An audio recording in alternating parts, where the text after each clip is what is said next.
News Talk 1430 WXNT, and you've reached the edge of the web with Aaron Sparks. Push the button.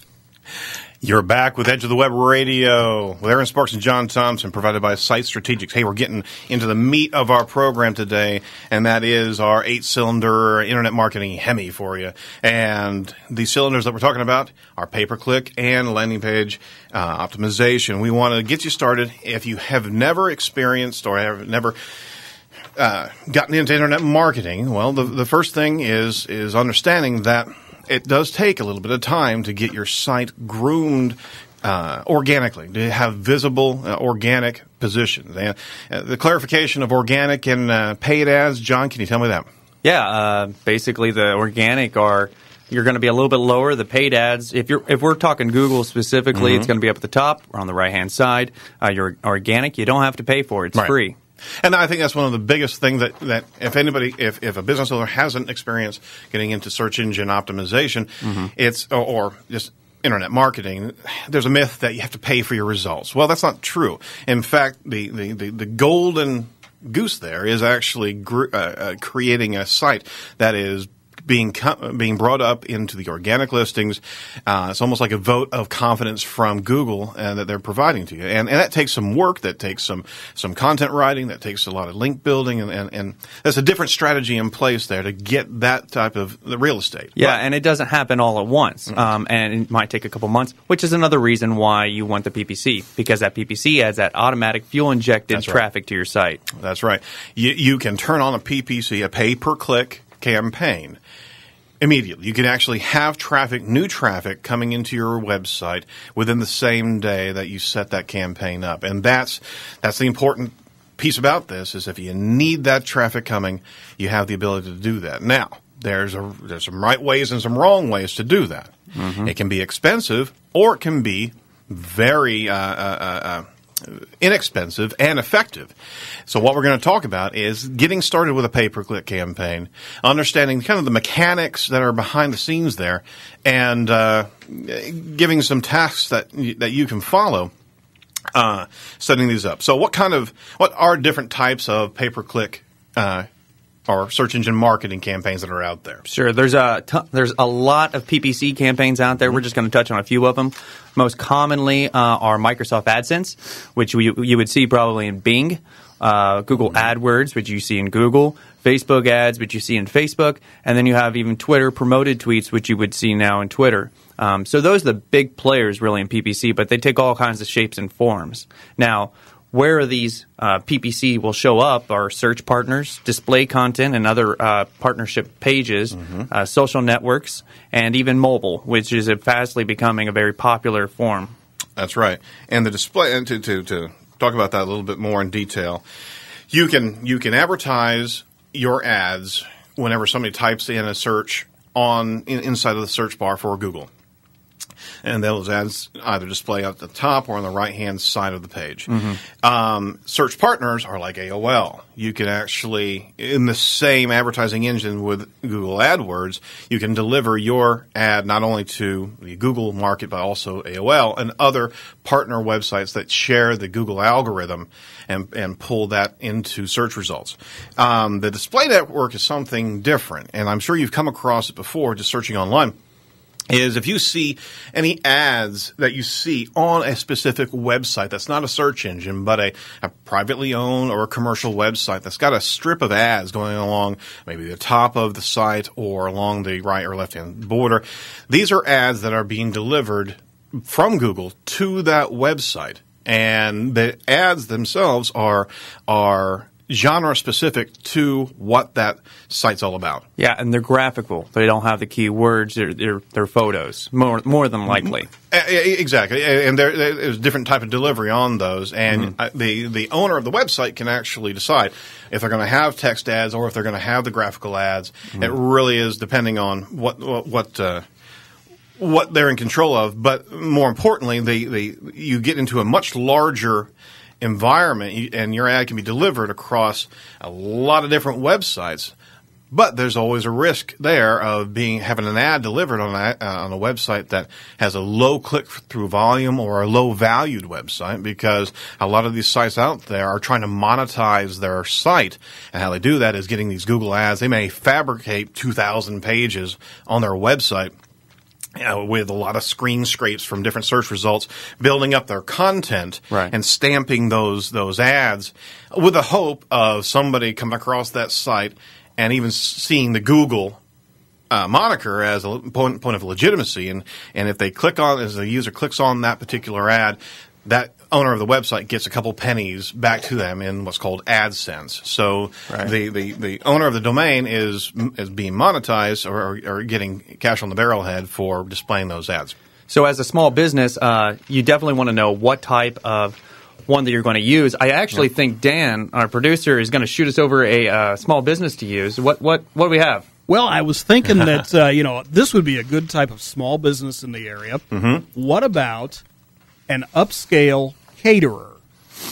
Somebody who specializes maybe in weddings and corporate luncheons, that type of thing, and maybe even has an associated person for a wedding reception. They have a DJ who will play music and that kind of thing. How about something like that? What could you do for them?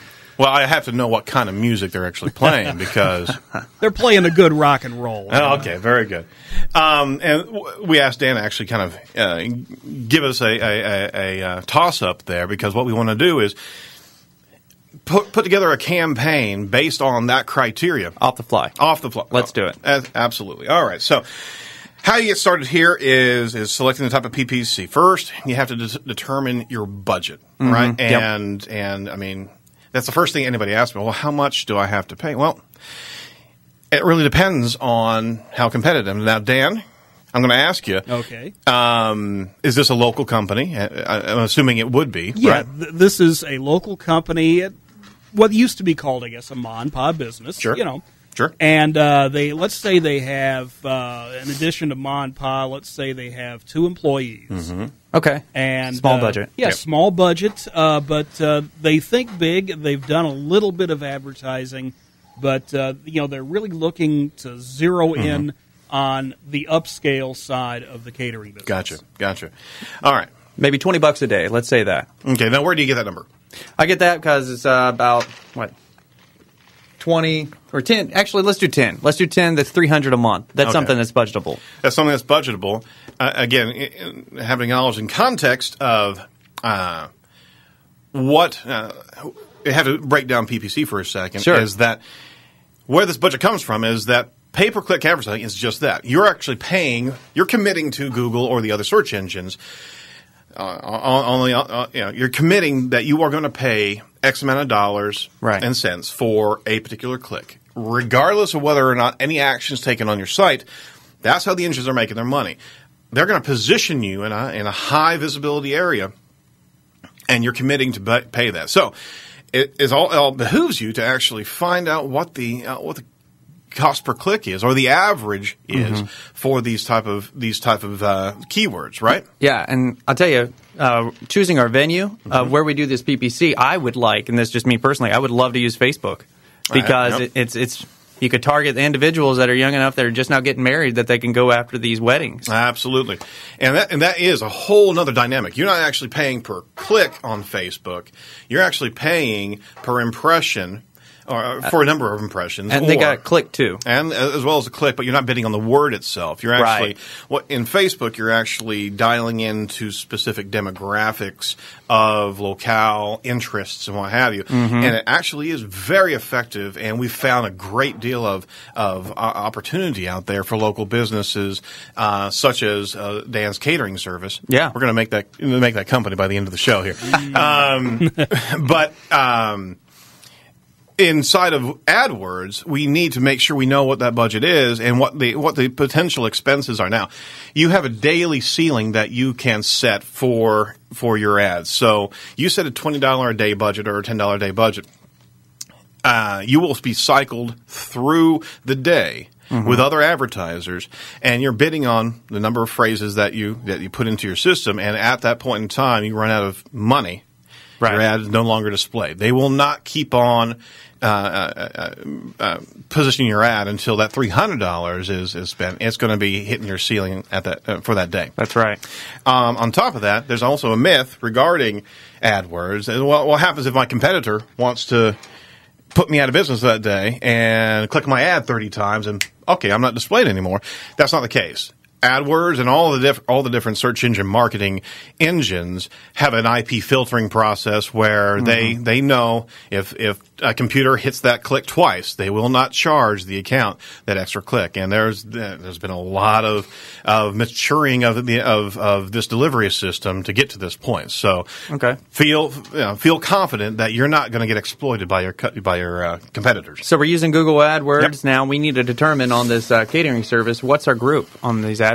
What do we want? We need to create groups. Who are we going to target in these ads? The way AdWords is broken down is almost like a hierarchy. You've got ad groups that you can segment different services or demographics or different locales. Let's say that you're looking for an upper scale catering service. Where do you think that business would be? Right now, you have to start paying attention to cost of living and different social economic points. And if this is in Indianapolis, we can look at different areas between North Side and South Side.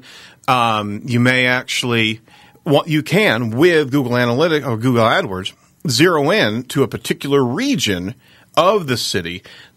And that makes even more use of the budget. So you're not nationally advertising. You can zero in from a 20-mile radius of wherever you are, and even go to a zip code or different areas of the city. That's right. You can also expand out and in based seeing what you see from a performance of that campaign. So because of time here, what groups would you suggest that we threw it into? Well, I would go at different locations because here's the deal, is that if you're looking for a local competitive environment, one of the things that we teach our clients is don't go general, don't go for catering service, because there's an education process that goes through. Whenever you search online, you'll go through catering and then realize that all the results that are coming up for catering don't match your needs. Sure. So as a searcher, I start putting in additional phrases. I'm putting in high-end catering. Right? I put in a particular locale. So let's say I'm looking for Carmel caterers because I'm up in Carmel, right? Right. And maybe fine dining caterers. All of a sudden, I'm refining my query. I'm refining who I'm really looking for. And you're spending less money. Well, me as a searcher, I'm refining my search, and if I match my ad groups and my terms that I'm actually bidding on, right, I'm no longer bidding on a high volume phrase like caterer that may be $3.50 per click. Right. If I'm getting more and more refined query phrases that I'm bidding on, right, I'm actually getting to a higher qualified audience, and I'm not paying through the nose for some visibility that I may not even want because of the area or the type of business I'm in. So part of this is segmenting your service into different groups. Segmenting your ads into different groups, maybe different locations. Maybe have a Carmel. If we're talking about Indianapolis, we got a Carmel, Fishers, Zionsville. Yeah, absolutely. And you can actually have a delivery of different ads based on those locales. And you can also put in those ad groups different phrases that are geotagged, that are referencing those particular phrases. Yeah, okay? and not to, just because we're running short on... Sure. But multiple ads are very important in these ad groups. So, we want to have 3 ads for Carmel, and we want to find out which one of those 3 ads are actually going to be clicked on the most. That's right. And we're going to do a weekly maintenance on this account and make sure that we make sure that we find out the best return. And you know what? We're going to tell you how to actually evaluate those terms and those phrases as soon as we get back. We're going to show you how to actually make your pay-per-click perform for you. This is News Talk 1430, Edge of the Web Radio. Talk to you very soon.